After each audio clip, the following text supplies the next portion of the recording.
Welcome to episode 4 of Global Power Shifts, where we explore a world in flux, shaped by technology, globalization, and shifting demographics, and speak to those at the forefront of this transformation. I'm Jim Stenman, and on this episode, Suzanne Kianpour, founder of Helmet to Heels, which blends fashion with news.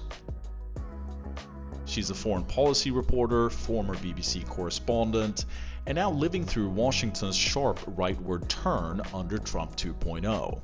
After years in the Middle East covering ISIS, witnessing the fallout from October 7th, and seeing firsthand how US diplomacy lands on the ground, Suzanne is back in DC. And what has she found? Well, a country that feels both familiar and jarringly different. We talk about the disconnect between America's self-image and what many see as its shrinking global influence, why China's soft power is winning hearts in the Gulf, and how social media is changing the way the world sees conflict. It's also a personal look at identity, diplomacy, and the strange feeling of returning home, only to realize that the place you once knew might have changed just as much as you have. This is our conversation.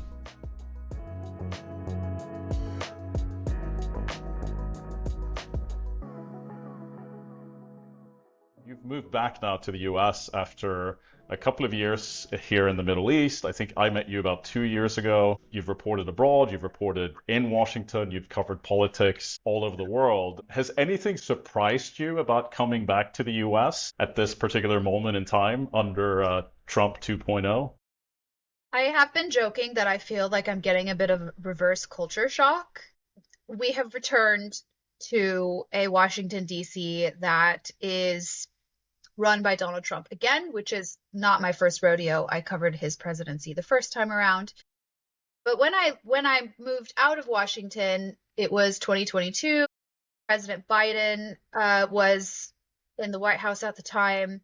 We were also just coming out of COVID. There was kind of a sense of hope then overall. I mean, we'd had a really difficult time from the Trump presidency because it was so fraught. I mean, obviously enough people were really happy about Donald Trump being president, which is how he got elected. But as a result, we also saw the people who weren't happy about Donald Trump being president make life quite difficult for him. You know, I covered the Russia investigation, which was ended up not resulting in a whole lot after the Mueller report came out, which for your audience that are in the US or are kind of America files, they'll remember this chapter in US history, which really actually helped Trump's argument that there was a deep state. And so when I left, I guess the Trump people would have said the deep state had won and the election had been stolen from him in 2020 and President Biden had become president and et cetera, et cetera. But now that I've come back,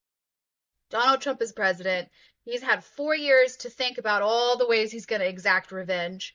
He didn't waste any time doing so. And that revenge does not extend to just the so-called deep state and Democrats, but it also includes foreign leaders and our neighbors like Canada. And so since I've been back for a month, we've seen so-called Liberation Day, where Trump has effectively launched a trade war against China, definitely, and now has some strong words with Canada, which ironically has been very good for Mark Carney, the new Canadian Prime Minister. And so it's been interesting. I mean, it's been interesting, to say the least. And how do you feel being back on a personal level? Do you feel like you've changed during this stint abroad? Do you see things differently? I mean, obviously you're Iranian American, you've lived abroad in the past. I think the last time I lived abroad was actually a decade ago in Beirut when I was based in Lebanon for the BBC, and I was covering ISIS. So I was covering the really grim kind of frontline reporting. Coming back then was also a bit of an adjustment, not least because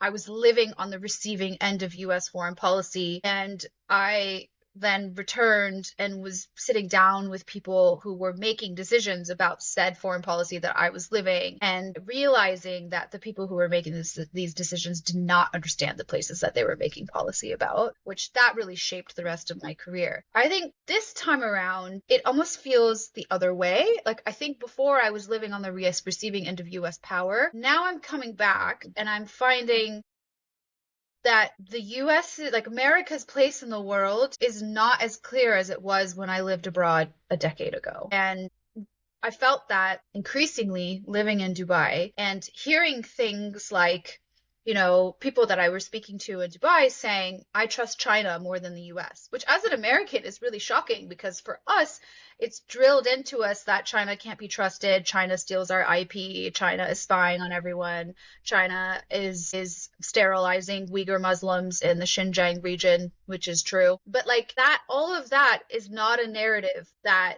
is front and center in the Middle East, at least, or Africa, to more of a degree in Europe. But basically, China's public diplomacy is doing a lot better of a job than American public diplomacy is right now. And as an American, it felt very strange to be living in Dubai, which is kind of like the crossroads of the world, and really feeling that battle for hearts and minds between these two world powers, one of which I happen to come from.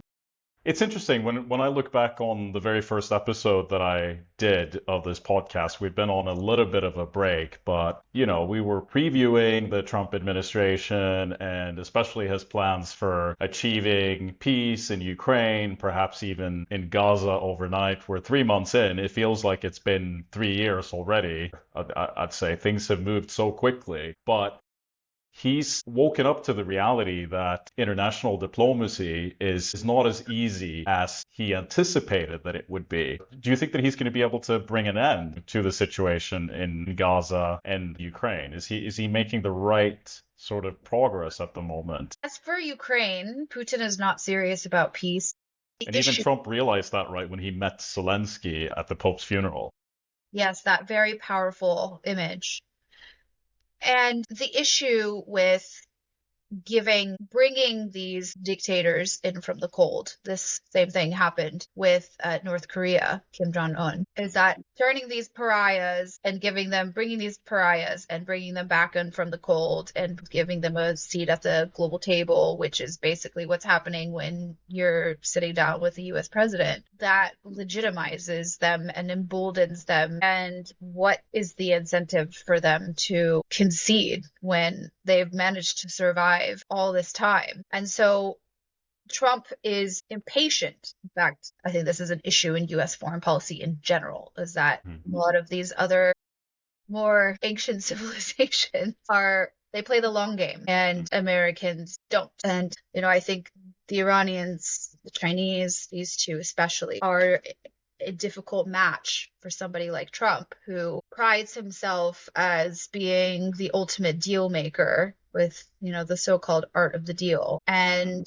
like with the Iranians, for example, he's talking a big game about bringing peace in the Middle East and stopping the Iranian nuclear program, et cetera, et cetera. But nothing is quite different than the deal that was already reached in 2015 under Obama, which he promptly withdrew the U.S. from once he became president. Obviously, the reason why we keep talking about Iran is because of the influence that, Tehran has in the region due to its regional proxies. You've spent a lot of time in this part of the world. You covered ISIS, and you were also in Dubai during October 7th, and you've seen sort of how that unfolded and how it impacted dynamics here, amongst the Arab community, not necessarily Emiratis and Khalijis, but other Arabs living in the region, some of whom you call your own personal friends as well. Do you think that things will go back to the way that they were before? So I covered the Gaza War of 2014.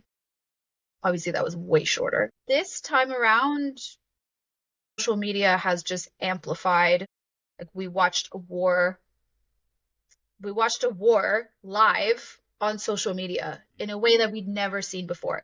Ukraine, I think, was a gateway to that, but not to the extent of Gaza. I mean, there was no filter at all whatsoever. And quite frankly, war is not meant to be seen by the average civilian because it's horrible. It's supposed to be the absolute last resort. And the average person saw what war is really like. And I think my hope is that, on the bright side, I guess, my hope is that because we've seen like the rest of the world who isn't a conflict journalist like me, has seen just how bad this is. So like perhaps there would be less of a rah, like war is the answer, which unfortunately happens to be the case way too often in the US. Like we have a very strong military culture, which has been necessary, because we've been under attack. Like our homeland has been attacked twice badly in recent history, Pearl Harbor and 9/11. And then we've had various terrorist attacks since on a smaller scale. But I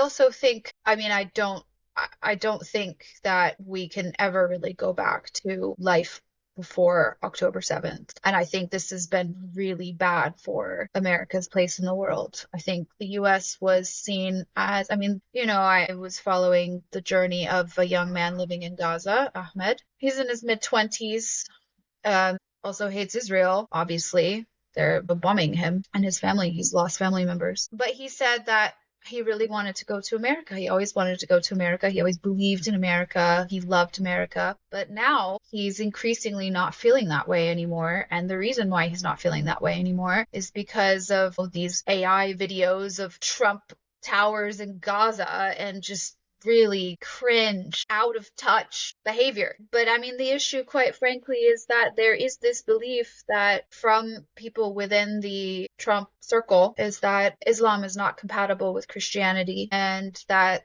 the Arabs don't want peace, the Palestinians don't want peace, which I find interesting because at the same time, the Trump administration really wants to do business in the Gulf. The relationship between the Gulf and Trump is very strong.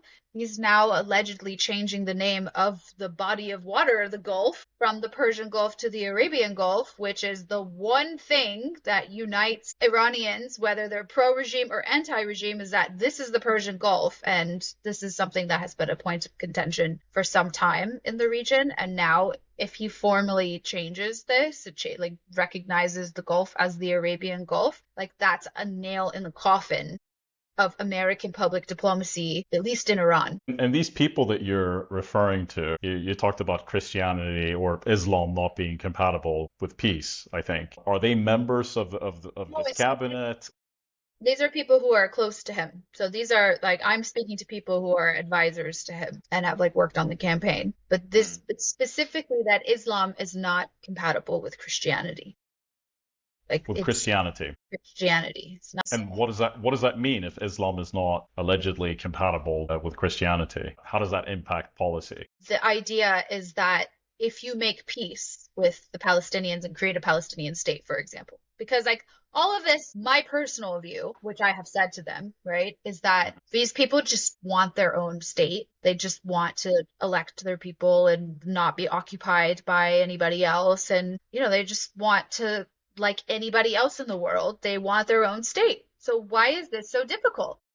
And the idea is that if you give them a state, if you facilitate this, that they'll just turn around and kill Jews and Americans again. This is direct quote. This is the view. This is what they believe. These people have not spent time there. They haven't spent time there. I say, listen, I am a Catholic woman. Look, hello. And I wear this in the Middle East, in Saudi Arabia. I go to church in Dubai. My husband converted to Catholicism in Dubai so that we could get married.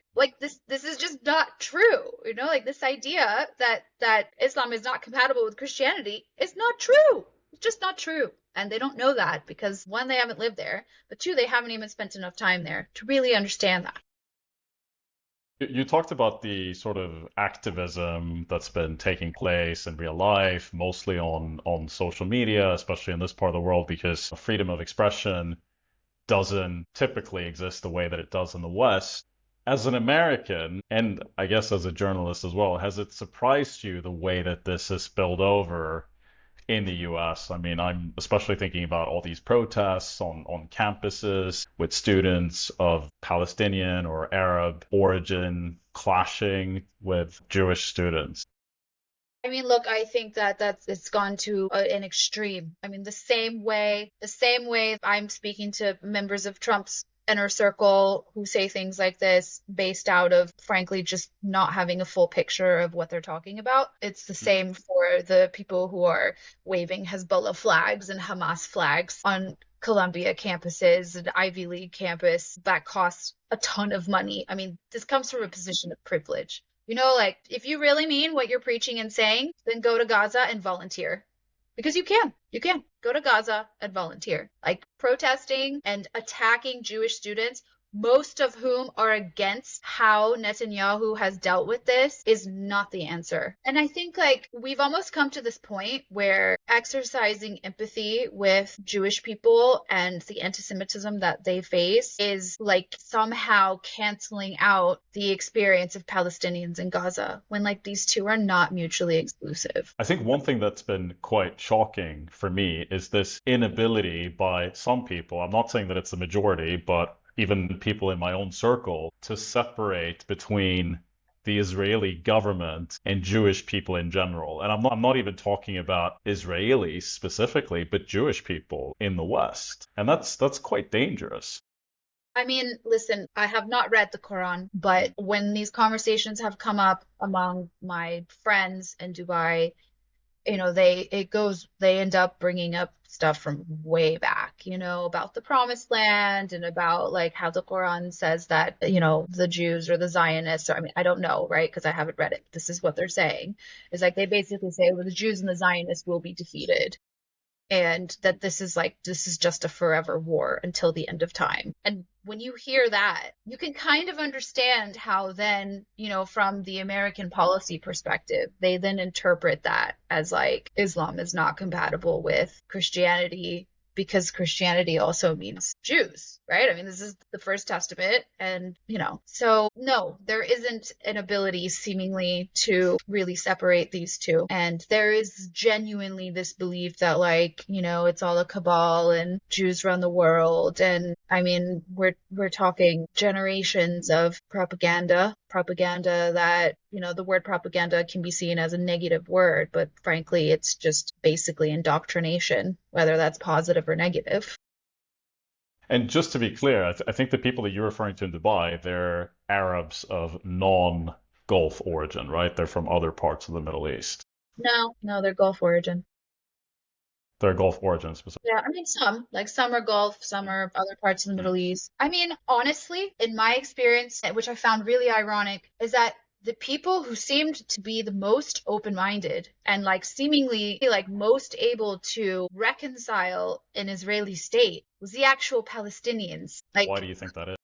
I mean, I think frankly they've lived alongside them, right? I mean, they've lived Mhm. alongside them, and I think, Recognizing the reality. yeah, I think people who don't live in Palestine or don't live alongside Israelis or Jews, like, have perhaps the luxury of believing things that might not be true because it's not in your face. So you can live in this sort of fantasy land. I've unfortunately also seen a kind of like more insular behavior among Jewish people that I've known. So it's like kind of, well, if everybody hates us, then turn inward anyway, which is really counterproductive. It's just overall, it's very counterproductive. Like, because both are essentially doing the same thing, which, like, how could you not? It's human nature. Yeah, I've seen that as well. Do you think there's a slight irony in sort of, I don't know if it's the right language, but there's definitely a disconnect between how everyday people feel versus perhaps their governments, right? And obviously, this part of the world, several countries in the Gulf have normalized with Israel, and there is still an opening for Saudi Arabia to have some kind of peace accord, join the Abraham Accords in the future. And I think there's definitely a pathway for that to happen under Trump. Do you think, is that realistic after October 7th? And can you just talk about how that would essentially reshape the Middle East? I mean, listen, the Abraham Accords was quite a diplomatic breakthrough. Quite frankly, if it wasn't Trump, it would have gotten way more accolades than it did. And he deserves a lot of credit for it. Yeah, it was a big deal. And Saudi was on its way until October 7th. It is now very difficult to envision a world where Saudi Arabia joins the Abraham Accords without a Palestinian state. We're now seeing reports about kind of like US run Gaza. I'm somehow still an optimist despite having been a foreign policy reporter for so long and should know better. But I do feel like maybe it's best to not judge quite yet and like make a decision and predict quite yet. Yeah. And I mean, just the influence of America in Europe specifically is on the decline. And I think that relationship is never going to go back to what it was, no matter who's in charge in the future. And part of me, as a European, I think it's kind of healthy that Europe has sort of this opportunity to, develop their own policies, not be dependent on the US when it comes to everything, including security. And the fact that the US covered more of the bill when it comes to the war in Ukraine than its European allies, it is a little bit bonkers to me. But we've been living in this post World War II order, and I think that's what's about to change. And it could actually be quite healthy for European countries, I think. I tend to agree. I think that perhaps Europe has gotten complacent, reliant, It's been a wake-up call. and it was necessary. I mean, I think they could have gone about it a Hmm. bit a bit more tact, but it was a necessary wake-up call. I mean, we're looking at, when you look at the kind of GDP of some of these countries, you're just like, what is going on? Why? And I don't know about it not never going back to what it was before. I don't know about that. I don't think so.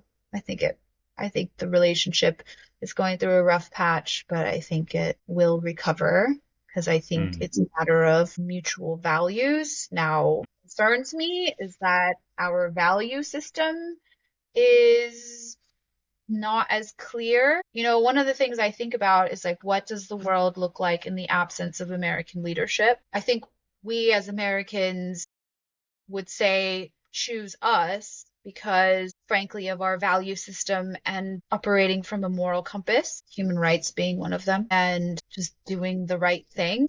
And increasingly, I'm not so sure if we stand for that.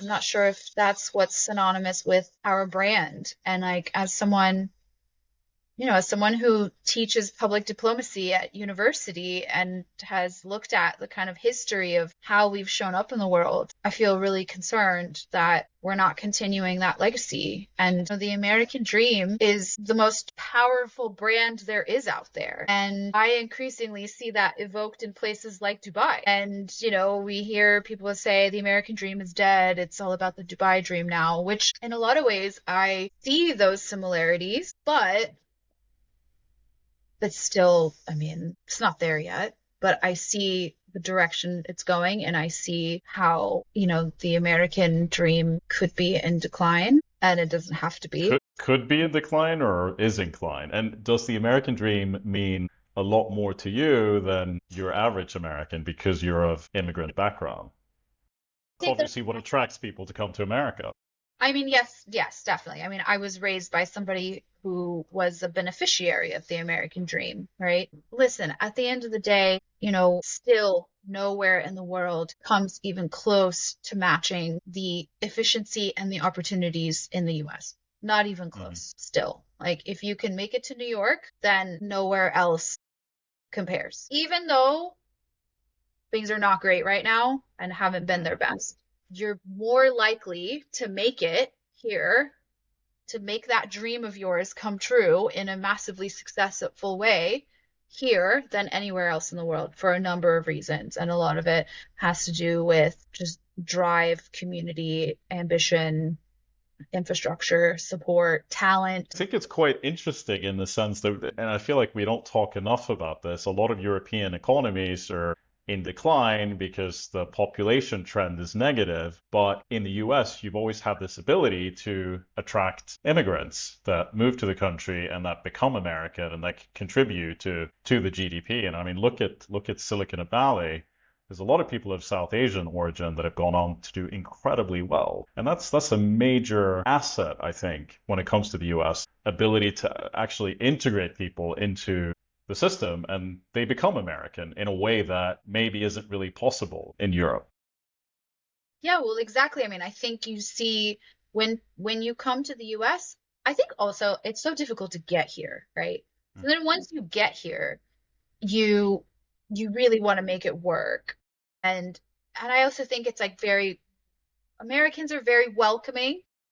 Like for all of our faults and like how we're portrayed, we're very welcoming. And like when you come here, you are Swedish American.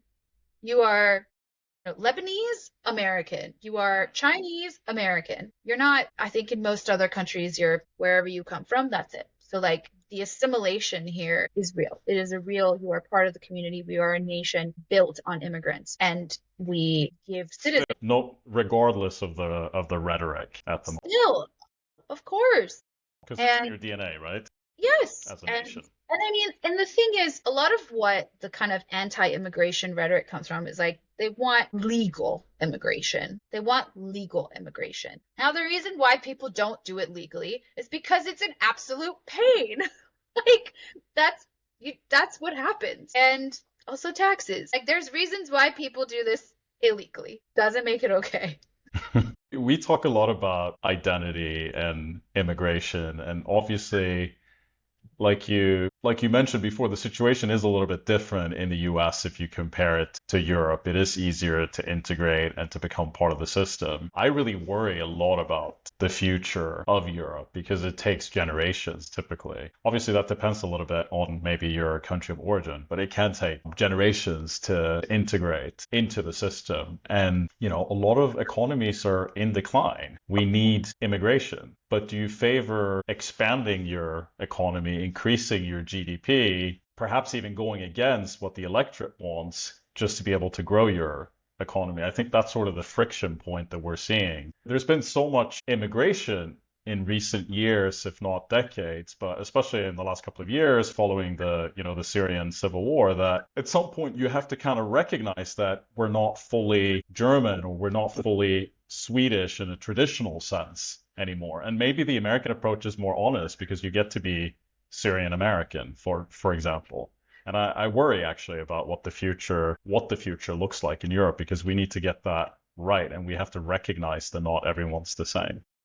But see, this is the issue, right? Is like there's people who take advantage of the infrastructure of these countries, but then don't feel actually a Yeah. part of the culture, society, and I think that hurts the country. What I think is interesting about Dubai is that actually, even though they don't offer naturalization, people who live there and have permanent residency do really ascribe to, being a part of the fabric of the city. I mean, I'm saying Dubai specifically because I lived there. I'm not going to talk like for the whole UAE, right? So I do think that's interesting, but I also wonder, I mean, I've not seen that from Americans, right? I wonder if that's because of coming from countries like Sweden, for example, where that integration doesn't happen. So you're talking about Arabs of Swedish, Yeah. well, Swedes of Arab origin who have moved to Dubai.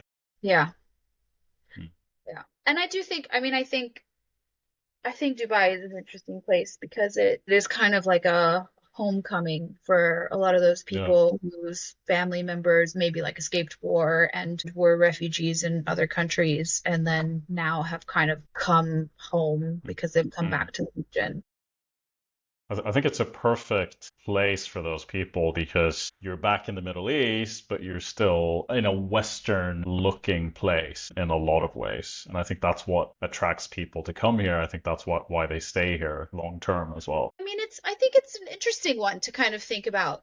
naturalization and like the passport and what it means and like where your loyalties lie. I mean, Yeah. in the And US, we're very different when it comes to that. I mean, I know that your American passport means the world to you. And for me, I mean, I have a Swedish passport. My mom was a refugee. My father is from Sweden, but I've been abroad for the past 20 years. And I recognize how privileged I am to have a Western passport where I can travel anywhere. I don't even need a visa for most countries. But at the same time, for me, it's literally just a piece of paper, which is probably, it can be seen as quite insulting for people that aren't able to move around. well, it's ironic because now there's so many Americans who are trying to get EU passports and can't. So you better appreciate that passport Maybe something you can identify with a little bit. a little bit. I mean, we like to have our options And open. you married a Brit after Brexit. Fail. I think as we wrap up, I want to ask you about having Trump back in office and whether, the American dream is still there. Obviously, a lot of people voted for Trump. Does he offer sort of a more honest view or honest take of what America is and who you are as American people in 2025? Not everybody buys into your beliefs necessarily. A lot of people may agree with Trump overall, but they might not support every single policy. I mean, What how do do you you feel? think for? Because so when you say your beliefs and your values, so what do you think Trump's beliefs and values are? I think Trump's beliefs and values are very transactional at all costs. And I think he's somebody who wants to be seen, at the very least, as standing up for his country and putting the US first. Which I agree with. But you do it at the expense of the rest of the world with tariffs, for example, because it's a very black and white way of seeing it. And it's going to be, I think that particular topic is going to be fascinating to see where we land. Because I you mean, place tariffs on the entire world, essentially. yeah. And so there is some level of truth to what he says about the mismatch of like what is placed on imports versus exports. Now, has he gone to the extreme? Yes. Was that necessary? However, at the same time, And can we just say on that not every it's not even in the interest of America to have every country no, match the US in terms of exports, because you no, probably end up with a lot of products that you're never going to use. no, exactly. And also, yeah, I mean, there's so many things wrong with this, but at the same time, his method of operating is extreme. His deal making is extreme. He's got the madman theory on lock and brinksmanship. And so, we just saw a US UK trade deal. Like, so his whole idea was, you know what, I am crazy enough to do XYZ to like force people to realize he means business and then do individual deals. The issue though is how long is this going to take and how much is it going to hurt Americans? Because if it once it once a real recession hits, then Americans don't do well with discomfort, and MAGA is in trouble if that happens. That kind of really threatens the movement. Some call it a movement, some call it a cult. Depends on where you stand on this. So that's going to be the real indicator of whether or not his whole plan worked. Mind you, like he's had 4 years to think about this. Hmm. He's been thinking about this for 4 years.